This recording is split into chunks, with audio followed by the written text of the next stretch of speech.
mfano wangu inda mfano wangu piwa nama awadre mabawa mfano wangu ina ndibude kubawa kudedzera chiko ausipona kule madi chimunbo moto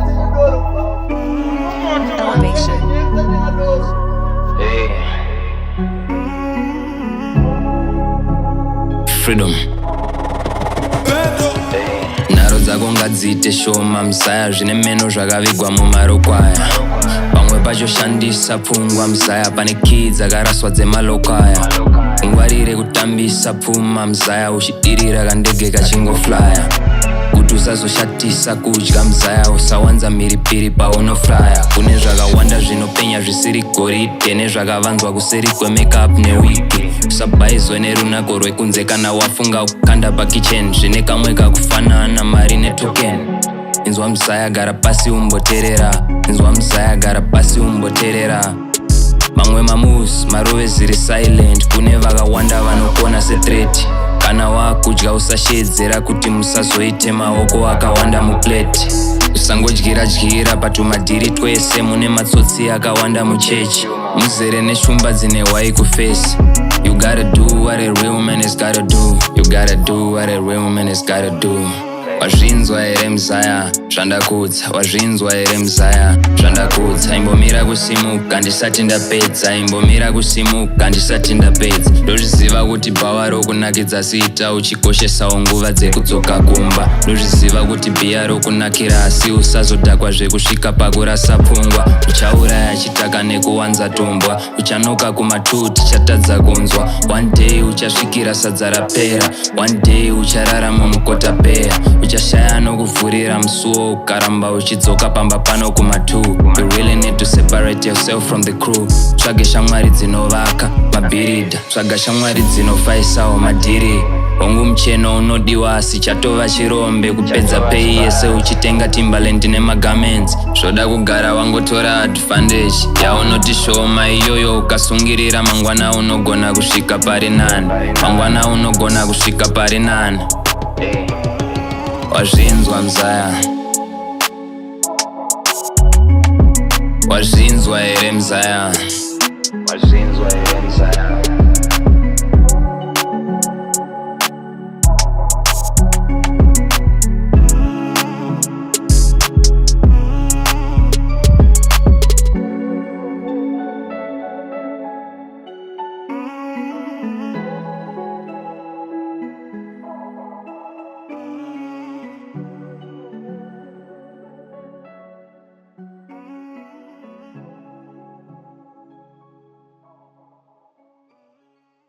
Hello and welcome to yet another exciting episode of the Chego to Pulse podcast, where we're joined by, I don't know if I should call you a rising, established artist. That's Mr. Phreedom.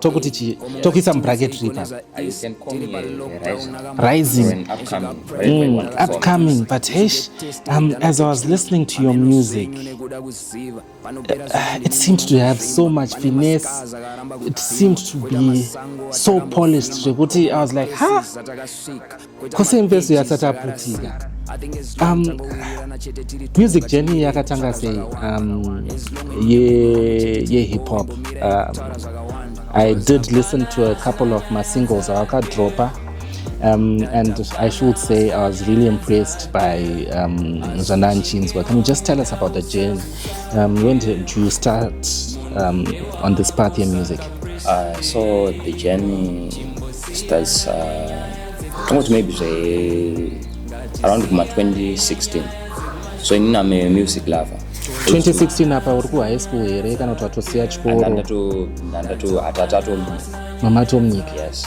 Atatu mnyika. So ndaiterera ndakagara ndichingoteerera music from an early age.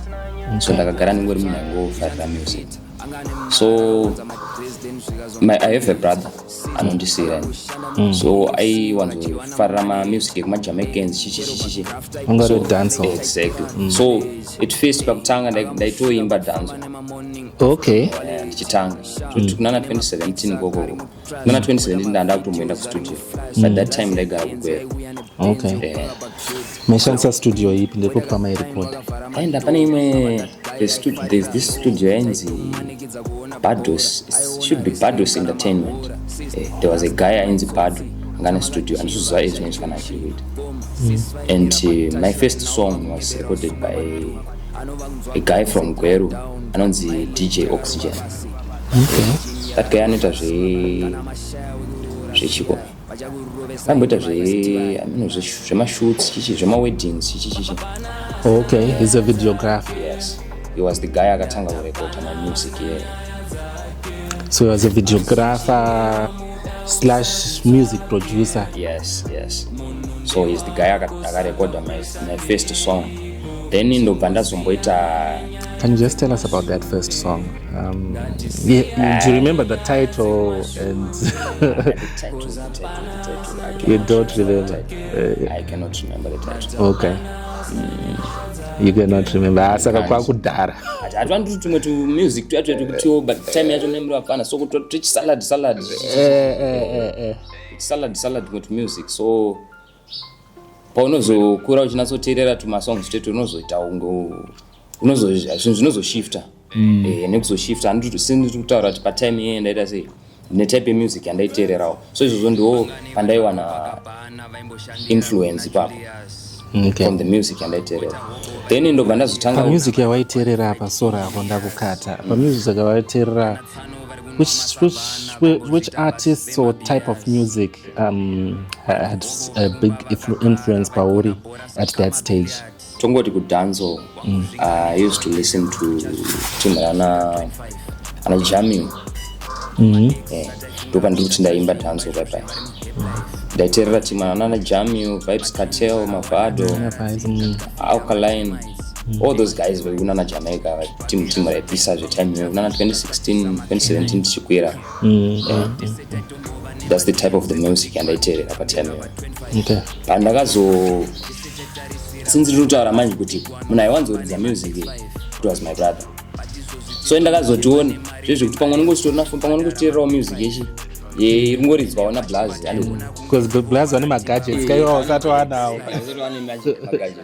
so nekuzodiwa nekafoni kako ane chiwa kutangaita music yako watangoteererawo hip hop chichichichichi paipai ndopa ndakatanga kunakirwa nehip hop then I started writing my songs hip hop but angasiri that good zvawo angasiri that good ndasa ndatotanga kurova storytelling yamunonzwa ndichizorova aiwa uno storyteller uri poet aditi ndasa ndatotanga kurova storytelling so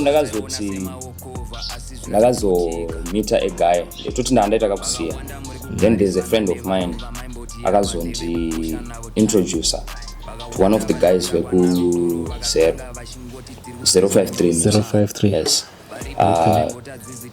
so friend yangu we met this guy anonzi notomziva is a big artist foot he's Brian Jack aiwa so my friend introduced me to Brian Jack he was like this is my guy chichichi anonzi Phreedom anotorova music chichichi ane mangoma so Brian Jack was like anozovisita studio chichichi so mfesi wangu akangondiintroduce and like ainzwa ndichimboitawo zvimwe zvimafreestyles machi but time iyo ndandatombosiya music for pamwe kana 3 years ndisingambovisita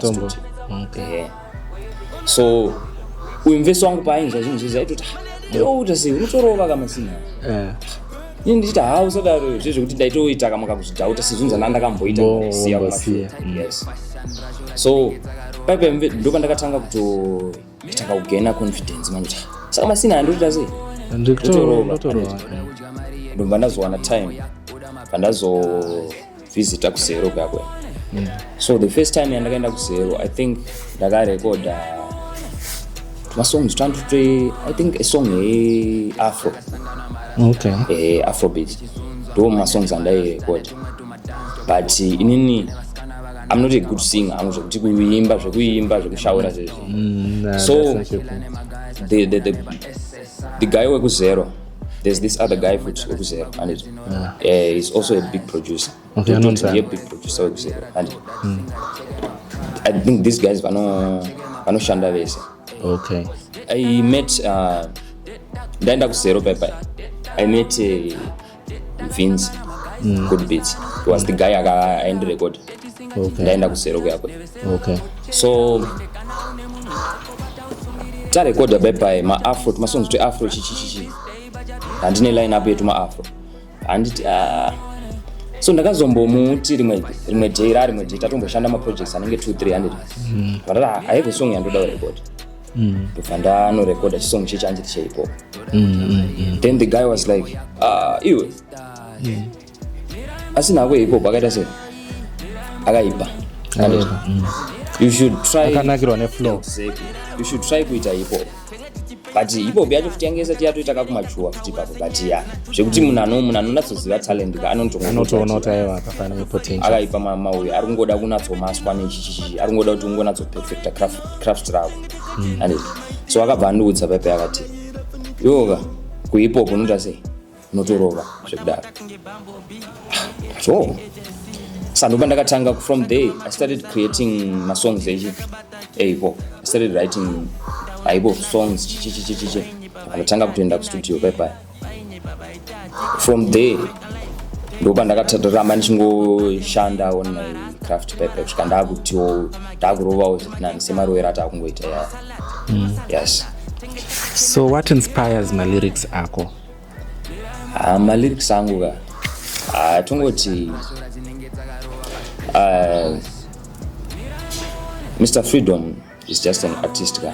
He's an artist anotaura the voice, anotakura the voice of the people that can't be heard. Amugana ndokuti Mr. Phreedom zvinhu zvekuti chimwe chinoti inspire some of the things zvatinongoona in the society in our daily lives. Zvinhu zvatiringoona zvirikuitika pamwe mai vari pamusika zvingave zvakanaka kana zvakaita sei zvakashata zvacho. That's what inspires my music and God himself.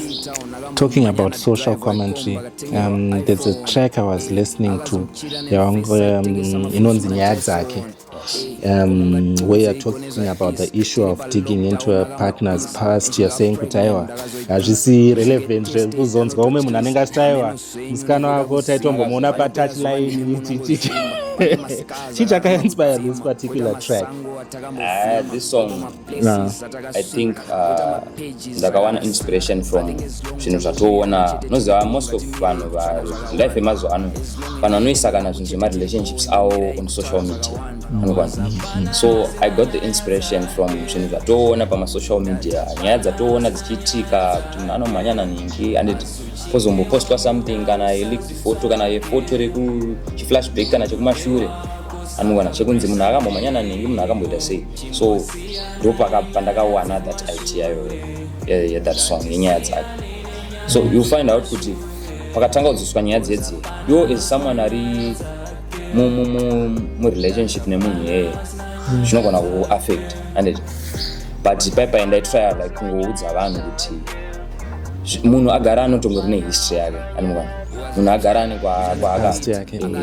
For example mota dzatotongotora zvinhu tichiti mota nyowani zvemuno dzatoti nyowani ma-exjap dzakatomboshanda kuti utanga ubvunza kuti saka history yemota iyi yakazovaita iwe ngotangira ipapo unofanira tongofara kuti mota ichi nyowani anomukana ichitongotangirawo ipapo upemberera chinhu chako zvakanaka, not kuti unofanira kuakunduka bheki kuti apa pakascratch ichi tumascars twakabvepi. Then there's another track that I found to be in a potential to inspire the youth. Inonzi Mzaya. Yaunenge uchipa advice about kunonoka kudzoka kubva kubhawa kumatu etc. about choosing the right partner. It's not just about the looks, it's about personality yemunhu. Can you just tell us about this track? Yaunenge uri kueducate the youth because I know these days the youth are very topical in society. Pane nyaya dzemadrugs, pane nyaya zvakawanda zvinenge zvichiitika with the society dzinoaffecta the youth. Can you just tell us more about the importance of this track in terms of addressing challenges within the youth? Okay, can you just tell us about this track yemzaya yauri address? So Mzaya I was playing cool Pepe. Yes. So try kuudza vazukuru anumukana kuti vazukuru ava ndisu mayouth anumukana kuti you have to stay away from zvinhu zvakadai so zvinhu zviri dangerous from your health, zvinhu zviri dangerous to your health anumukana. You have to stay away from zvinhu toziva clubbing yakanaka chichichichi kana zvichiitwa in a way yakaita sei yakanakawo uchikasirawo kudzoka kumba uchitawo chichichi usingapfurire pakudhakwa anumukwana. So this track is all about kungoeducata mayouth harina zvakanyanyanyanya zvimwe zviri mariri zvekuti tingari in terms of the industry hip hop muno muChegutu, how do you see it? I've come across a couple of very good artists, but wakawanda been more on the fact because we're in Chegutu hatina a lot of exposure, because there's a lot of talent that I've seen yandinotoona kuti vanangu akaenda kuHarare vanokwanisa kucompeta but vari kuleka that exposure. What are your thoughts? What are your thoughts about that? I think zvekuti kuti nzvimbo kuti uri muChegutu zvinogona ku it doesn't matter kuti uri where you are kuti uri kumeka music yako uri kupi uri kugwero kupi. I think the most important part ndeyekuti unofana kuva ne-good marketing strategy pamusic yako kwanise kurichawo a wider audience, kutsvagawo maplatforms aya yakaita sei akakura anoonekwa nevanhu vakawanda chivapa yo music so that they can market on your behalf. Because eventually unozoputika. I saw one of your tracks, I'm not sure kuti ndo Mzaya here yangaitone about 20,000 views, and I was like these are very good numbers for YouTube, because YouTube is not easy. YouTube I wanted my views yayo for sure. So andine guys vandakaconnecta with like ndakangotarisawo kuti music sezvandataura izvozvo kuti music chainoda kunyanya imarketing. You can sing music yakanaka zvisingaiti, but as long pasina marketing brand ari kure. So ndine guys vanondita vachindibatsira maworks, and big shout out to those guys. Pana nonzi Pachopis. Amanayo vanondibatsira kupusha maworks zvisingaiti and avarwadziwa amanayo. Then there's a guy anonzi andazvogadzira malyrics anonzi Sim Lyrics. Sim Celebs chaiyo inondibatsira kupusha maworks. Nash TV ine payakambondibatsira futi kuita sei kupusha maworks. I appreciate those guys. Ndo vanhu vari kutoita kuti brand riite tichita sei tichikura. Chero manumbers ukawana manumbers yayo mashoma machiyayo, but kutongoisa pavanoisa iwo maplatforms avo zvine pane vanhu 2 3 4 vachatouyawo vachatonakirwa kuti this guy akaipa ubva vatotanga kufollowa. So that's how you market your music, and that's how ndo makurira aunoita sei anoita brand ravo. We've seen that you've released a number of singles. How has been the response from the general fans?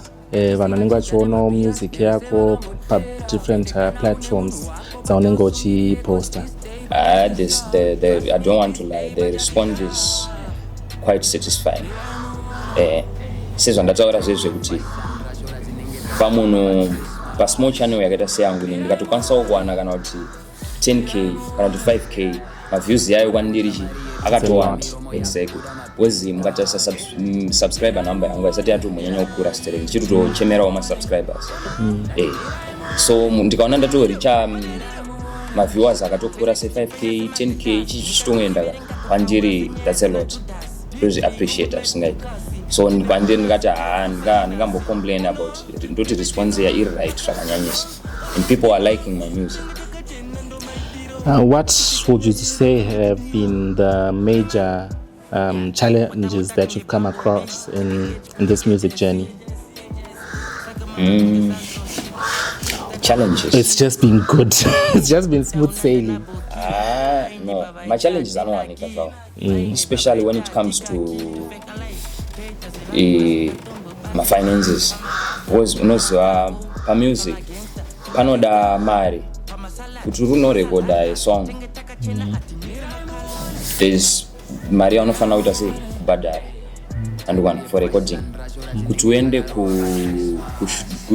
ukwanise kushuta video. There's mari inodiwa kuita sei kushuta, and mari dzine dziri mari dzakatoita sei dzakatowanda. So as an independent artist ndo ma challenges anomboita achiwanika. Yeah. Kuti unofana ma videos angu aya ndofanda ndega. Yes.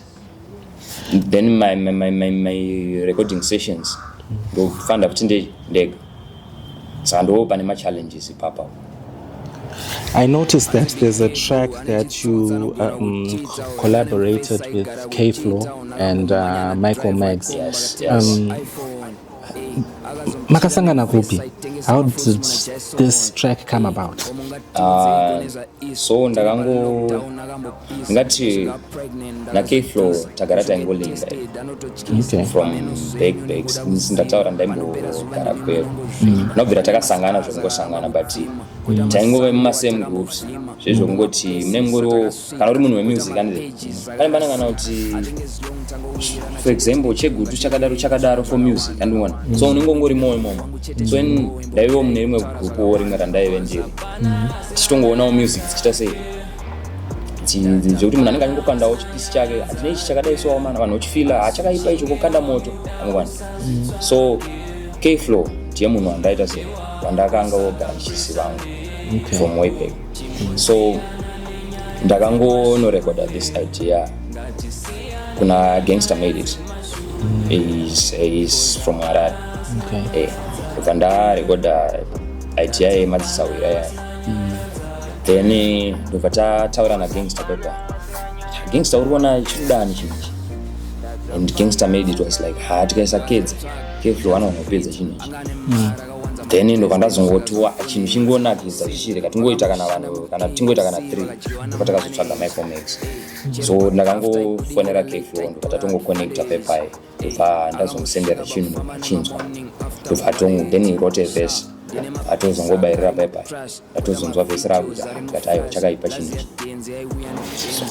Are there any upcoming projects that fans can expect from you in the year 2026? Yes, there's a lot of music coming up. Yes, can you tell us more about that?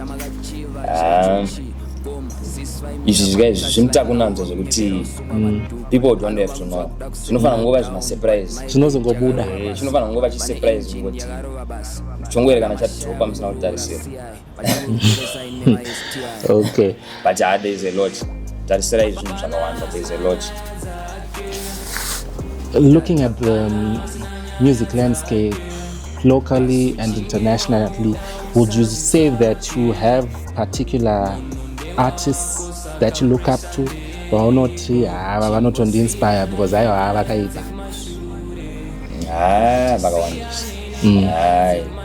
cannot mention the names, but internationally, do you have a particular artist or not? Ndonyatso feel flow yake.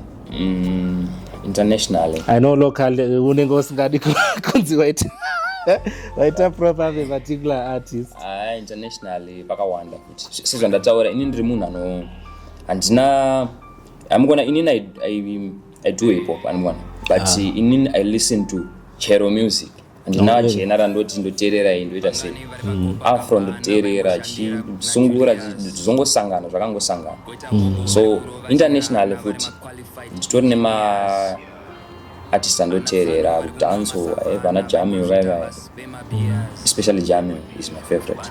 Oh, okay. Then pa hip hop Nice to see. Team rakaita sana. I have a lot.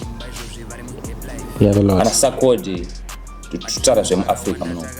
Sakodi, then there's this guy, I think he's from Kenya, Calligraph Jones. And tutanani futhi. I listen to music yakawanda. I always tikazenda kunana America pakawandisa. Yes, pakawandisa. I have this guy from UK, Santander.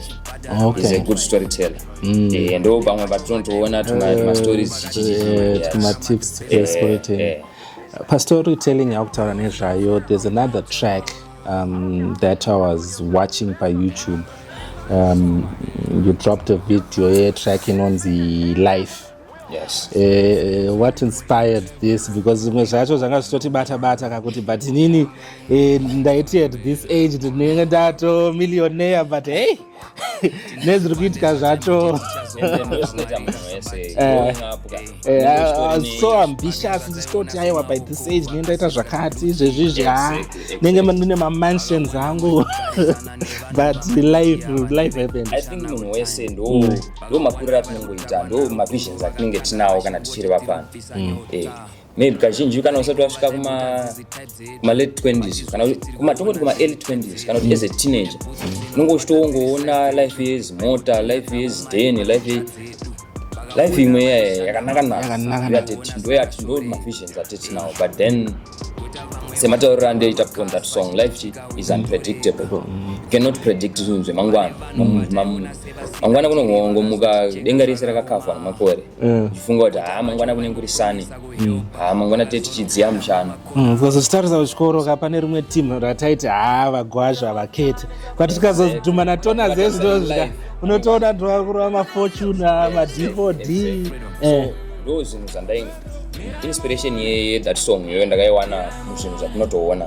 Zvinhu zviriu zvitoitika mulife zvakawanda zvanhu. Exactly. Zvinhu zvitoitika semataurira muri kutozvitayo kuti pane mufesi wekuti unenge uchiona riri damba kufazhi but rinozoita zistrike mulife zvekuti rinenge ndo vanenge vachitoti pumurira guruva nemarapta zvava zvinenge zvichifaya akatoona mumwe akazoexcelawo mumasports akazoenda kuchando. So don't ever tongoti mulife muchaimoka hatifaniri kudadirana zvezvekuti unotarisa munhu kuti kamufesa aka kanondibatsira nei because munhu anotarisira kuti anokubatsira asiri anotokupa help anoona kutokutiza patime yaunenge uri in need. I experienced that because I worked for the national broadcasters at BC for about 12 years. Okay. And pane vamwe vanhu vandaiti if I go on a journey entrepreneurship ananhingi ndo achaita se ndo achandibatsira and but when I left and I started my life ndakatozorealize kuti vanhu vashoma yesu ariko but vashoma vakazondibatsira vacho had nothing to do with my life time yacho and ndanga ndichiri mubroadcasting so that vanenge vatongori vanhu kuti kutongovaonawo sevanhu. So life ndo that song iri pakutaura zvinhu izvozvo ikatoriwo kadzidziso futi kako kekuti usaita izvi uchifunga kuti mangwana zvinenge zvakadai usadai exactly. And what broader vision do you have for your music? Zvizvonotarisira kuti ndinoda kuzoachieve in this journey of music. What do you want to? What's the long-term vision when it comes to your music? The long-term vision is kuti music yangu izokwanisa kuteererwawo nationwide. Yes, kuti ngonatso because apa hatisati takuzikanwa at this stage. Toda kuti music izonatsoputika zvokuti ingori izikanwa vanhu vakwanise kuhila nemusic iyaya vakwanise kuitawo zvavanoita vachibatsirwa nemusic iyoyo ndikwanisewo kuita futi ma-collaborations nemamwewo ma-big artist varimo industry. Okay. Yes. From the music that you've released so far, pane here imwe yakamboplay yawo mainstream maybe kunana Star FM, ZTN or maybe ZBC toziva kuti tinosvika nema-TV stations akawanda ana-NRTV nana-3K TV. So far I can say nyaya dzake. Yes, on ZTN Prime. Yes. Because yakaipa nyaya dzake, but I feel as though dzimwe dzacho unofanira kudzipusha. Yes. And fatike live namzaya aiwa chimboendai mombogogodza kuma-stations aya kuti ndine music iyi. I'm sure inotambirwa. Tichata timbovashanyira vamboita vachitibatsirawo. And I think we also have Platinum FM muchinoyumu. This is a station inosupporta artists ari muno Mash West. So if you get time, I would advise you kuti umboenda futi pachinoyo unongonosiyawo music yako, because the Zimpaper stable. Alright. So kana wapinda ku Platinum FM ikoko vanenge vane malinkswo kunana Star FM etc, because it's one company. Alright. Yeah, tichaita sekudaro. Tichazama kuita sekudaro vatibatsira. And maybe what would be your parting words kune mafans apo and some of the people that follow your music, and maybe uchataura kuti unokwanisa kuwana music yako kuma-handles api? Music yangu vanokwanisa kuiwana on YouTube. And on Spotify iripo futi. Spotify. Exactly.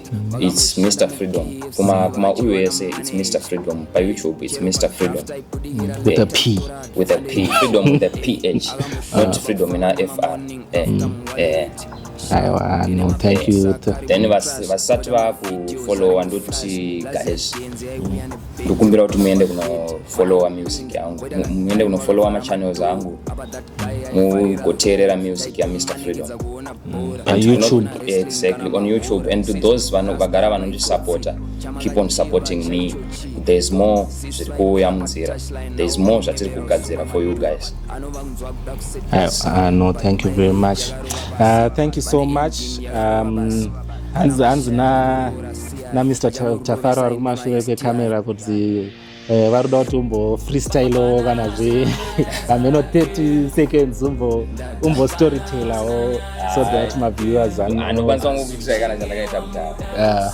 Okay. Like vangani vari paCopacabana vaimboshandira naJulius, koita Hobo vari kurova vachirana vari ma-qualified engineers, anatsano vari kunwa masavana vaimbozvita vemabeers, vanhu Hobo vari kumba vakagara vaigona bhora sakama billiard, vangu zvingani zvavaibheja kuti uchazviita usati wasvika 25. Koma ex ataifunga kuti achazvimba izvozvi vari muhappy life. Munhu anenge achihopa, munhu anenge ari murelationship and then you part ways and then anenge achingohopa kuti ex yangu zvatopera hapana chine musoro. Exactly. And then wozongoona achingopaka Exactly. Kana kuti ex wako unotomuona kutomhanya nemumwe munhu muhombe kwautosvike kana padhuze. Cannot even say my bodyguards anototi iwe bless you. Exactly. Uri kudai panapa. Aiwa, no, thank you so much. Wish you all in your musical endeavors. And I am very positive kuti aiwa music yako inofanira kutoputika. Just want to urge you as Chegu to pause, kuti usanete ramba uchipusha. Thank you so much. Chegu, I appreciate that, and I also want to thank you for inviting me to ndizouya panapa with you. Thank you for inviting me by interview. Thanks so much. I really appreciate that. Well, that does it for this week's edition of the Chegu to Pause podcast from myself, Francis Nyamtsamba, as well as the crew behind the scenes. Thank you for watching.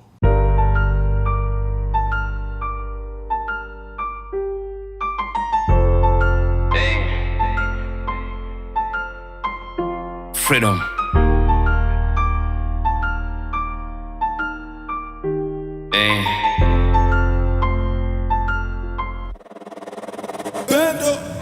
Pangani vari paCopacabana vaimboshandira naJulius. Koita hobo vari kurova chirana vari maqualified engineers. Anatsano vari kunwa masavana vaimbozvita vasi vemabeers. Vanhu hobo vari kumba vakagara vaigona bhora sakama billiard. Wangu zvingani zvawaibheja kuti uchazviita usati wasvika 25. Koma ex ataifunga kuti achazvimba izvozvi vari muhappy life. Madreams akawanda takaradzika tikafida matermites. Zvibhakera zvataiti pamwe chavhika zvikabvisa macanines. Tese taitombova nemadreams ekwa man kuita mbinga pa25. Tese taitarisira kuvhura mazi big one kufamba nema-X5. But izvozvi tiri kungochema nemari dzemarents tichibhadhara ma35. Ende vacho vataiona kunge ndivo vakadhibha vari kurarama the best life. I don't care how good you are, how talented you are. I don't care how much you work on yourself. There's some times when things aren't going to go right. There are times when anything that can happen will happen. 'Cause life is unpredictable. And all of those are going to leave a mark. And nobody knows what it's gonna be like tomorrow. That they leave can be the mark of you. Tine zvipande zvataimboti tichazokavha mari ikasabatika. Koita zvibage zvataiona semaokova asi zvikati blutika. Vakawanda muri kugarisana nevanhu vamaimboti ava ndeve kupusha navo time. Vakawanda vari kudhakwa naro doro vakatanga vachingoti tiri kubvisa nyota. Varipo vataimbota dzizi type dzedu but izvozvi tiri kuona dziri type dzedu. Kune bhutsu dzinorwadza dziri size dzedu. Vaimbotinya dzavo mari vari kudya dzedu. Vakawanda vari kushanda mabasa vaimboona seakashoreka. Koita vamwe vari kutamba makasi vachititika wina torega. Pane vanhu vataiona sevasina dhiri vakazoti jega zvakaoma. Koita vacho vaimbopromisa kuhelpa vakazonowanda mumakona.